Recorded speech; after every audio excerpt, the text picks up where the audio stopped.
شعبان المعظم کا بابرکت مہینہ اور حضرت امام حسین علی مقام رضی اللہ تعالیٰ عنہ کی ولادت بسعادت۔ سیدنا امام حسین علی مقام اپنے بڑے بھائی سیدنا امام حسن المجتبیٰ سے تقریباً 1 سال بعد پیدا ہوئے۔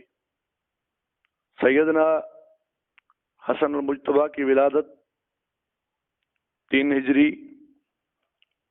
رمضان شریف یا شعبان میں ہوئی، جبکہ سیدنا امام حسین علی مقام بن حضرت مولا علی مشکل کشا کرم اللہ وجہ الکریم کی ولادت اس کے 1 سال بعد 5 شعبان 4 ہجری میں ہوئی۔